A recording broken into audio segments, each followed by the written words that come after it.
Saya datang kemari membawa kesaksian hidup saya yang saya akan bagikan live di hadapan Anda. Dan apa yang saya katakan, ceritakan ini saya nggak tambahin, saya nggak kurangin. Saya nggak mau karena saya ada di atas mimbar. Saya nggak tahu bagaimana menceritakan kisah hidup saya yang lebih dari 30 tahun ini dalam waktu 15 menit. Tapi saya berdoa di belakang, Tuhan pimpin supaya Tuhan yang pilihkan yang terbaik. Banyak orang mengira saya sudah punya modal ketika tampil di dunia entertainment. Ada modalnya. Tapi bukan uang, bukan baju, bahkan bukan rambut yang memuji Tuhan berdiri begini. Not at all. Capital saya adalah talenta. Tuhan kasih saya talenta berbicara, kasih talenta suara, bersyukur untuk itu. Tapi saya lahir dari keluarga yang sederhana.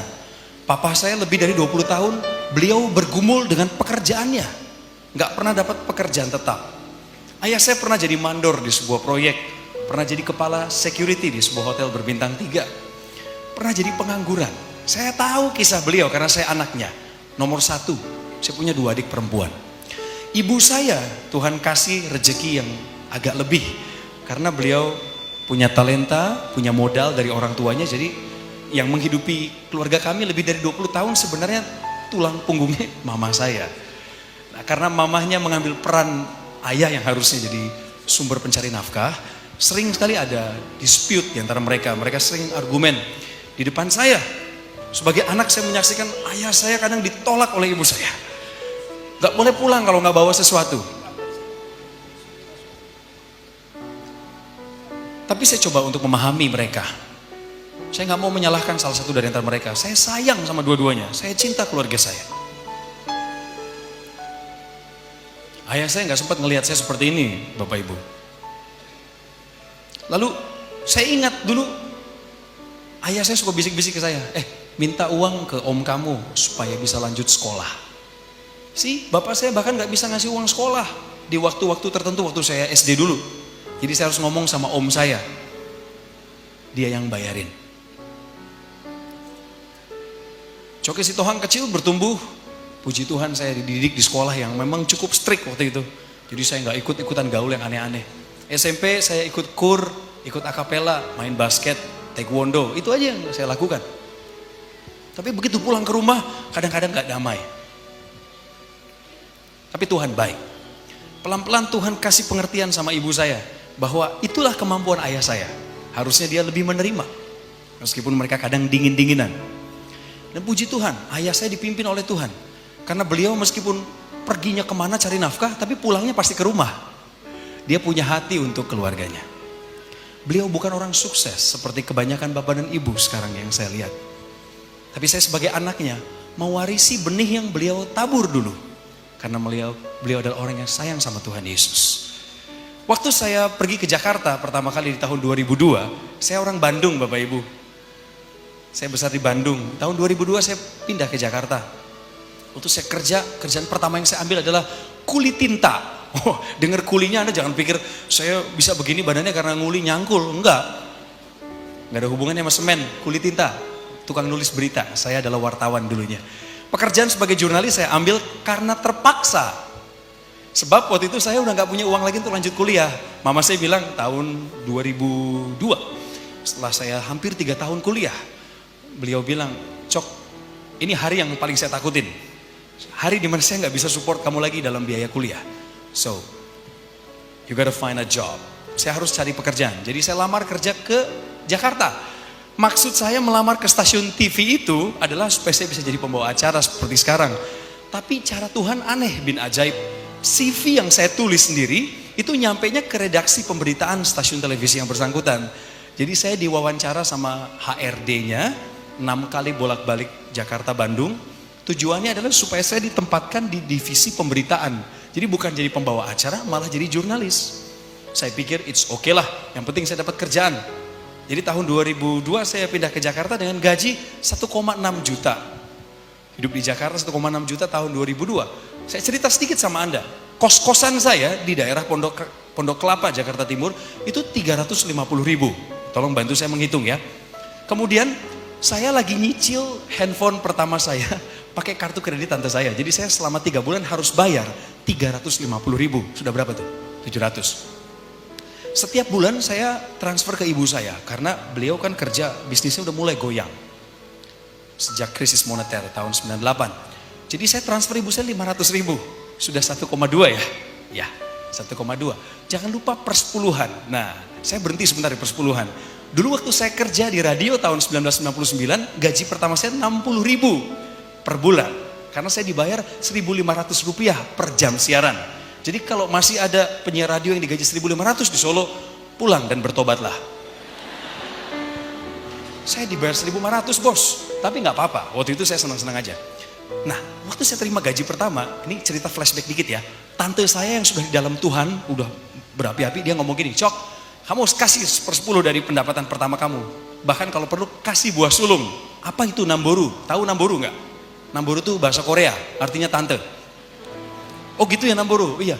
Saya kasih 60 ribunya sama Tuhan karena saya diajar untuk setia dalam perpuluhan, jadi tak bayar. Nah, kembali lagi ke tahun 2002, gaji 1,6 juta, perpuluhan 160 ribu, betul? Ya. Dari 1,2 juta pengeluaran saya potong lagi 160 ribu. Silakan hitung sisanya. Nah, Anda kok ketawa ngenyek gitu ke saya ya? Apa saya ngerasa tersinggung? Saya hidup sampai sekarang, benar. It's miracle. Ini ajaib, tapi Tuhan memelihara saya lewat kesetiaan perpuluhan. Tuhan baik, gaji saya naik. Oh iya. Dan saya diajar, perpuluhan tuh bukan ngasih ke hamba Tuhan. Enggak, kembaliin ke Tuhan, biar ada makanan di rumah Tuhan. Berapapun yang saya dapat. Setiap kali habis ada MC di akhir pekan dulu waktu saya jadi wartawan, saya potong langsung. Bapak Ibu jangan berpikir ini gampang buat saya, karena pernah suatu kali saya kekurangan, saya negosiasi sama Tuhan. Saya bilang, Tuhan boleh gak saya pakai dulu perpuluhannya, bulan depan saya lipat gandakan. Saya hampir mengambil bagiannya Tuhan, tapi hati saya gak damai. Gak damai. Tuhan bilang, jangan takut, saya akan pelihara kamu. Jadi saya ambil langkah radikal, saya ke ATM, saya ambil itu uang langsung masukin amplop, hari Minggunya gereja, tanpa babi bu lagi, saya masukin ke dalam kotak dengan gemetar. Dalam nama Yesus, aku percaya pemeliharaanmu nyata. Tak masukin, gak bisa diambil lagi. Anda tahu apa yang terjadi? Saya punya saudara di Jakarta. Nah saudara saya ini senang kalau saya datang ke rumahnya. Jadi pemeliharaan Tuhan itu sederhana loh. Tapi sebenarnya itu bentuk pemeliharaannya. Saya ditelepon sama tante saya. Cok, apa kabar? Gimana kos-kosan? Aman? Aman, Namboru. Sini dong main ke rumah saya. Ini sepupu-sepupumu kangen. Oke, dijemput sama supirnya. Kalau dijemput supirnya saya ngeluarin ongkos kan? Aman. Pergi ke rumahnya nginep 2 hari. Di rumahnya makan tentu dari beliau, betul? Dari beliau. Libur di sana, pergi ditraktir. Pulang ketika saya mesti kerja lagi, disangoni. Dikasih amplop. Iya. Coki gimana? Ada nggak uangnya? Oh nggak usah Namboru, nggak usah. Ah nggak apa-apa. Oh ya makasih Namboru. Puji Tuhan. Masukin. Saya dulu nggak sadar itu bentuk pemeliharaan Tuhan loh saudara. Iya. Terus saya tiba-tiba bisa melewati aja minggu itu dengan hebat. Padahal gaji udah menipis.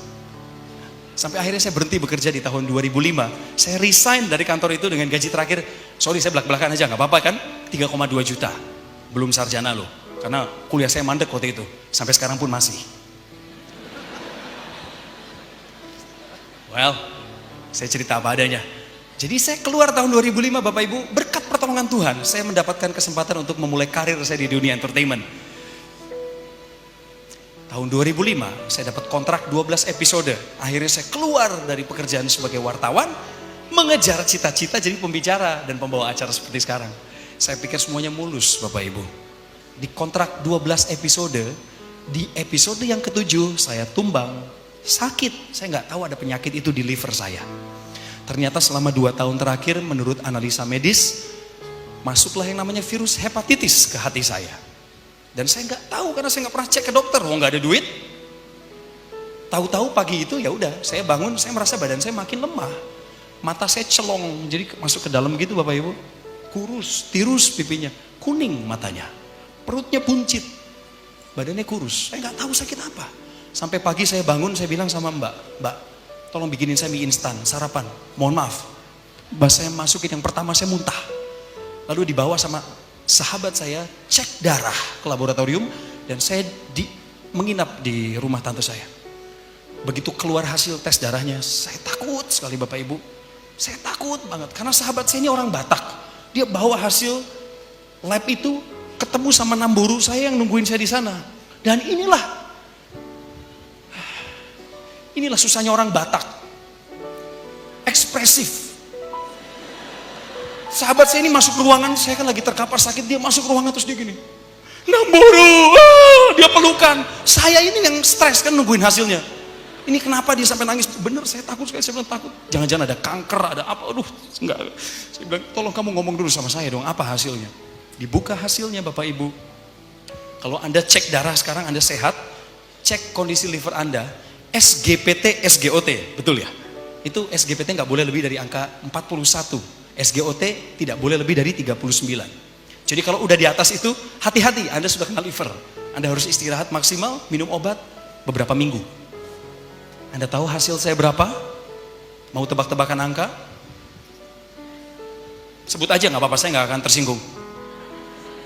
100. Oh makasih loh ada yang nyebut 100 di belakang, kamu doain saya.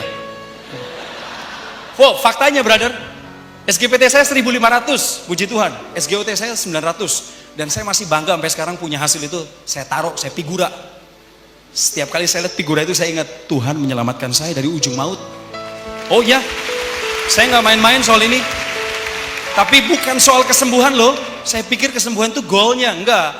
Karena waktu saya masuk rumah sakit, masuk kelas 3, berenam, nggak ada TV. Saya nggak mampu untuk bayar yang kelas 2, kelas 1. Saya anak paling tua, saya harus berjuang sendiri, ngapain lagi ngerepotin keluarga. Jadi saya masuk ke ruangan rumah sakit itu, semuanya diem-dieman. Ada yang sakit demam berdarah, ada yang habis operasi hernia, ada yang kena liver, hepatitis B sebelah kanan saya. Semuanya sakit, nggak mau ngobrol. Saya terbaring di sana dan saya ingat di sebelah kiri saya ada Alkitab warna hijau yang saya terima tahun 1999 dibaptis pertama kali. Saya cuma pegang Alkitab yang dibawakan ibu saya dari Bandung, saya nangis baca Alkitab. Tahu kenapa nangis? Karena saya udah lama nggak baca Alkitab. Saya ingat waktu saya sakit itu loh, Tuhan bilang sama saya, loh kemana aja?